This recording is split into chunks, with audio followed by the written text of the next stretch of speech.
एक राष्ट्र एक डीएनए। तो इनसे पूछिए कि वो डीएनए तब कहां चला जाता है जब बाबा का बुलडोजर, तो मामा का बुलडोजर, तो चाचा का बुलडोजर, और वो बुलडोजर मुसलमानों के मकानों को डेमोलिश कर देता है कि मोनू मानेसर खुद गाय का गोश्त खाता है। ये वाली बात खुद वहां गांव वालों ने बताई। अशराफ और पसमानदा का जो खीर पका रहे हैं, और वो खीर कौन पका रहा है? भारतीय जनता पार्टी की कोई भी प्रवक्ता रसूल पाक को बैठकर ऑन द स्क्रीन गालियां देती है। वहां की एमएलए जाहिदा जो वो एक गुंडी वाला रोल प्ले करे, पूरी एक गुंडी है, खुद कह रही हूं कि जाहिदा को बुलाओ, निकाल के 2 चमाटे मैं मारती हूं उसके। ये लोग चीखते रहते हैं, चिल्लाते रहते हैं, पसमानदा मुसलमान, पसमानदा मुसलमान। इन लोगों के हाथ दलितों क्या होता है कि मूछ रखने पे मार दिया, तो घड़े पे टच करने, पानी पीने पे मार दिया, तो घोड़ी चढ़ने पे मार दिया। हमारे यहाँ तो होता ही नहीं है। अस्सलाम वालेकुम रहमतुल्लाह। मिलत टाइम्स में खुश आमदीद। मैं हूं शम्स तबरेज़ कासमी और मेरे साथ है मशहूर एक्टिविस्ट मोहतरमा ऐमन रिजवी साहिबा।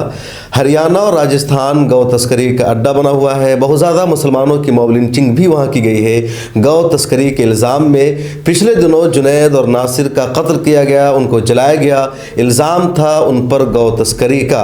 लेकिन हाल ही में आज तक न्यूज़ चैनल ने एक स्टिंग ऑपरेशन किया है जिसमें ये सच सामने आया है कि जो गौरक्षक है वही गौ तस्कर है और गौरक्षा के नाम पर वहाँ गौ तस्करी की जाती है और मुलजिम बनाया जाता है मुसलमानों को और उनकी ज़िंदगी बर्बाद की जाती है।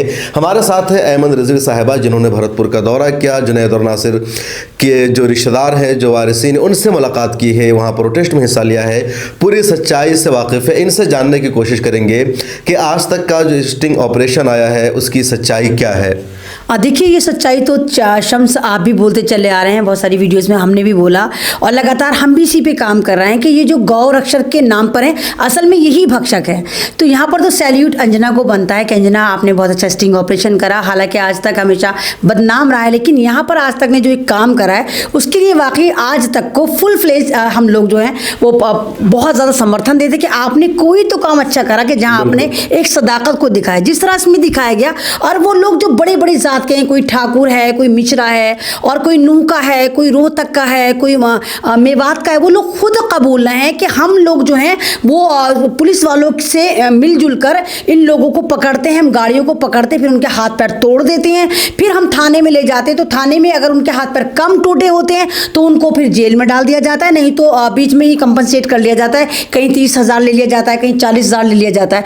तो मतलब ये खुद बता रहे हैं कि ये मुसलमानों के अंदर एक डर का माहौल पैदा करना चाहते हैं। और जिस तरह जुनैद और नासिर को मारा गया, उनकी तो मॉब लिंचिंग करी गई, तो ये जुनैद नासिर की मॉब लिंचिंग नहीं थी, ये मुस्लिम समाज की मॉब लिंचिंग थी, ये हमारे संविधान की मॉब लिंचिंग थी, क्योंकि उस वक्त जुनैद और नासिर बिल्कुल बेगुनाह थे। और वो दोनों, जुनैद जो है, जुनैद की भतीजी का रिश्ता पक्का करने बाकायदा बुलेरो कार में जा रहे थे, ये आपने भी देखा। उन लोगों को इतना पीटा जाता है, इतना पीटा जाता, और जो गाड़ियां उसमें इस्तेमाल हुई थी, पुलिस सुरक्षा बल उसमें इस्तेमाल हुआ था, वो गाड़ी भी बाद में मिली, सबने देखा कि किस तरह वो गौशाला में खड़ी हुई थी और उस पर जुनैद और नासिर के ब्लड के सैंपल भी थे। और जिस तरह मोनू मानेसर एक गुंडा बनकर आ रहा था, मोनू मानेसर की पहले भी ऐसी वीडियो है जो मोनू मानेसर के यूट्यूब चैनल पर भी हैं, फेसबुक चैनल पर भी, जहां वो खुद कह रहा है कि वो हिंदू राष्ट्र बनाएगा और वो मुसलमानों को मारेगा भी, काटेगा भी। जबकि ये बात अलग है कि मोनू मानेसर खुद गाय का गोश्त खाता है। ये वाली बात खुद वहां गांव वालों ने बताई कि शराब भी पीता है, गोश्त भी खाता है। कहां से गोश्त खाता है वो?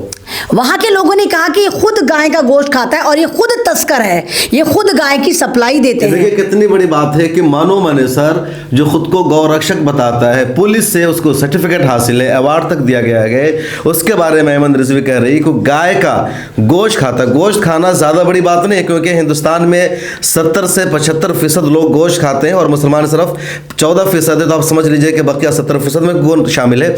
लेकिन गाय का गोश्त खाता है मोनू मानेसर और वो गौ तस्करी करता है, उसके गांव के लोगों का कहना है, उनके गांव के लोगों का कहना है। और जिस गांव में ये मर्डर हुआ या मॉब लिंचिंग हुई, पूरे गांव की जो आबादी है मात्र 5,000 है। पूरे 5,000 गांव में किसी के घर में एक गाय भी नहीं पाल रखी दूध के लिए, क्योंकि वो कह रहे थे कि मोनू मानेसर जो गुंडा है वो किसी भी दिन आ जाता है, सरकारी गाड़ी लेकर आ जाता है, किसी भी नौजवान को उठाकर ले जाता है और फर्जी FIR में सबको, ये इनके पास एक हथियार आ गया गाय का, के मॉब गाय की तस्करी कर रहे हैं, उसमें जेलों में 100 मुसलमानों को वहां पर डाल रखा है। और मोनू मानेसर ने खुद कहा कि उसके 150 व्हाट्सएप ग्रुप हैं, यानी किसी को अगर इनको पकड़ना होता था, किसी मुसलमान का शिकार करना होता था, पहले 150 ग्रुप में पूरी डिटेल डाल देते थे और कहते थे कि हम इसको पकड़ेंगे। और खुद आप ये देखिए वहाँ के एसीपी, वहाँ के डीसीपी, एडिशनल कमिश्नर खुद आज तक के स्टिंग ऑपरेशन में कबूल हैं कि हम हेल्पलेस हैं, हम कुछ नहीं कर सकते। ये जो है मोनू मानेसर और इस जैसे हजारों की तादाद में जो गुंडे हैं, ये कहीं शासन, प्रशासन और पुलिस से ऊपर हैं और तमाम के पास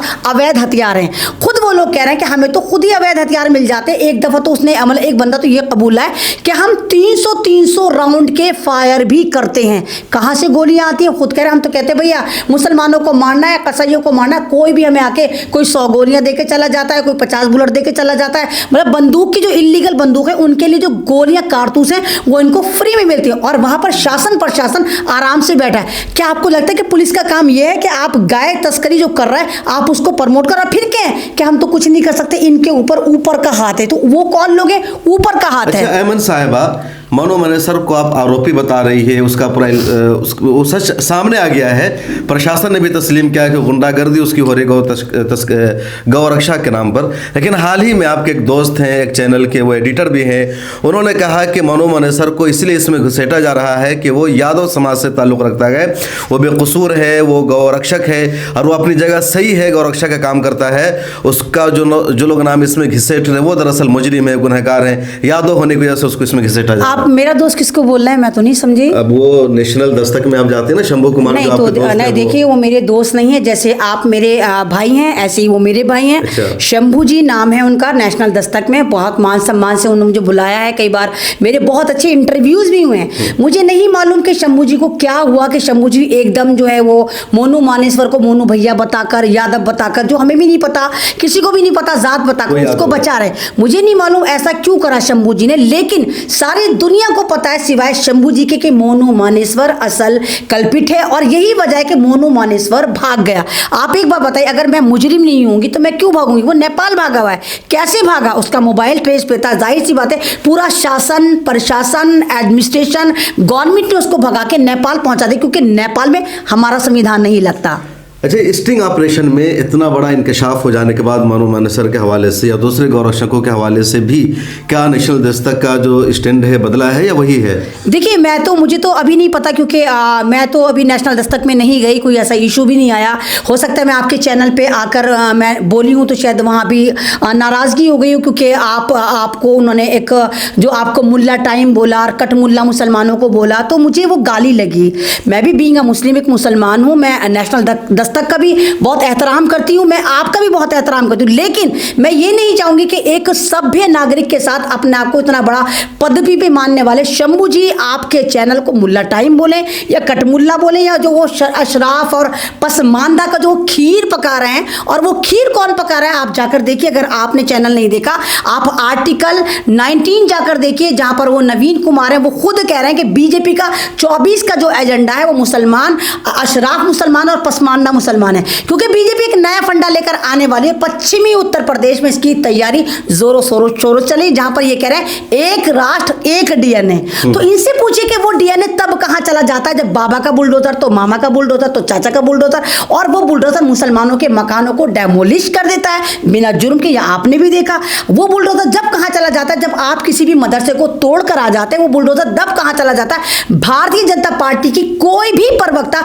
रसूल पाक को बैठकर ऑन द स्क्रीन गालियां देती है, वो डीएनए, वो एक राष्ट्र तब कहां चला जाता है जब मोनू मानेसर जैसे बेगुनाह मुसलमान युवकों की मॉब लिंचिंग होती है। तो मतलब ये आप कहते हैं कि एक राष्ट्र और एक डीएनए जो आप नया फंडा लेकर आए, और पसमानदा मुसलमान और अशराफ मुसलमान की जो ये आप एक बेजा खीर बना के नया एक लॉलीपॉप निकाल कर लेकर आए, तो इसमें मुसलमान शिकंजे में नहीं आएगा। अच्छा रिजवी साहिबा, आप भरतपुर गई हैं, अशोक गहलोत आए थे आप लोगों के एहतजाज की वजह से, मिल करके गए अहले खाना से, लेकिन अभी भी जाबिर का और दूसरे लोगों का एहतजाज जारी है वहाँ। देखिए वो गहलोत साहब आए, वो हम लोगों ने इतना प्रेशर बना दिया, हम लोग गए, हमने तो ओपनली बोला।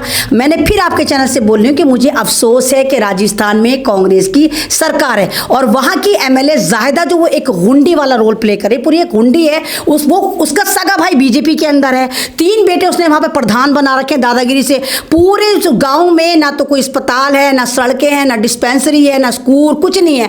और कुछ भी वहां पर अभी तक कंपनसेशन पहुंचा नहीं है। अभी भी उनके उसके जाहिद, इसके जो क्या नाम है, जुनैद के बड़े भाई की कॉल हमारे पास आ रही है कि वो मैडम कुछ करो, ये चले गए हैं, हमें कोई कंपनसेशन नहीं मिला, हमें कुछ भी नहीं मिला। क्योंकि हम पूरा वकालतनामा वहाँ से साइन करवा के लेकर आए। हमने कहा था कि हम सुप्रीम कोर्ट में रिट डालेंगे, और इसके अलीगढ़ मुस्लिम यूनिवर्सिटी की पूरी टीम हम लोग लेकर गए थे, हमारी टीम में थी वो लोग, और वो लोग अनाउंस कर आए थे कि उनके जितने भी बच्चे हैं उन तमाम बच्चों को अलीगढ़ में जब से जब तक चाहे रहना, खाना, पीना, पहनना फ्री दिया जाएगा। लेकिन उन लोगों ने हमारी बात पे ध्यान नहीं दिया। उनको पता नहीं जायदा ने कौन सी लॉलीपॉप चटा रखी थी, वो डर रहे थे। और एक मैं आपको क्लिप दूंगी, अगर आपने देखी हो, उस क्लिप में मैं खुद कह रही हूँ कि जायदा को बुलाओ, निकाल के 2 चमाटे मैं मारती हूँ उसके, क्योंकि वो हमारी विधायक है। अगर विधायक हो के उसको हमारा दर्द नहीं आ रहा और वो हमें डरा रही है, वो खुद कह रहे हैं कि नहीं वो हमारी माई बाप है, वो हमें मार देगी। यानी एक तो खानदान पे मॉब लिंचिंग होती है, दूसरी उस खानदान तक ना कोई सही मुआवजा पहुंच पा रहा। आपको याद होगा भी कन्हैया को 1 करोड़ का मुआवजा इसी सरकार ने दिया था।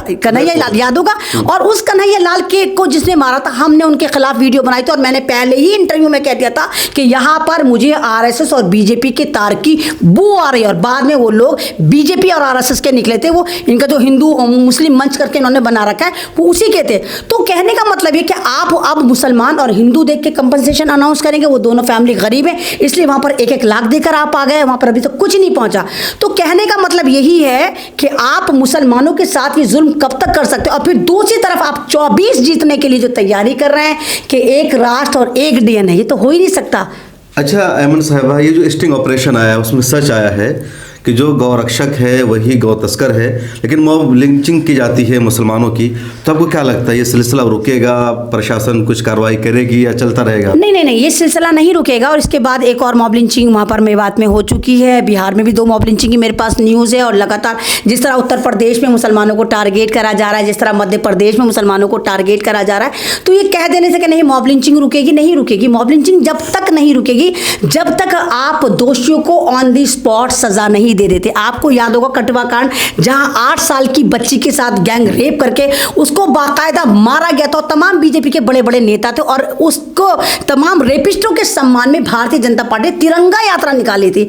आपको यह अलीगढ़ का हाथरस कांड भी याद होगा, जहां मनीषा वाल्मीकि के साथ इतना जुल्म हुआ था, और उसके आरोपियों को अभी आप ये देखिए संस्कारी बताकर उनको आजाद कर दिया गया। तो जब तक ऐसे सिस्टम के साथ खिलवाड़ करते रहेंगे, और अगर आप राम जेठमलानी को भी जानते हो, राम जेठमलानी जो वाकई हिंदुस्तान के नंबर 1 वकील थे, उन्होंने वो बीजेपी में शामिल हो गए थे। और उनका जो आखिरी कन्फेस बयान है, जहां पर वो वीडियो बनाकर एक बहुत ज्यादा टेंशन में, और वो खुद कह रहे हैं कि मुझे निहायती अफसोस है कि मेरी जिंदगी का सबसे बुरा फैसला ये था कि मैं भारतीय जनता पार्टी के साथ था। ये पार्टी मुसलमानों की विरोधी है, ये लड़कियों के विरोधी है। तो ये तमाम चीजें साफ साफ खुल्लम खुल्ला है। लेकिन लोग सत्ता के लोभ में आके अब आप ये देखिए कि बीजेपी ने मुसलमानों को ही पकड़ रखा है। अब मुसलमान अब बीच में लेकर आ गए, अशराफ मुसलमान तो पसमानदा मुसलमान। क्या मुसलमान? कहीं लिखा हुआ है कलाम पाक में साबित है? कलाम पाक में बरादरी नहीं है, बराबरी है। कुछ लोग तो ये भी कह रहे नहीं, कलाम पाक से वो साबित कर रहे हैं कि नहीं बरादरी। अरे बराबरी एक कुफ है। अगर आप अपनी बेटी को, अगर आपने अपनी बेटी को आईपीएस ऑफिसर बनाया,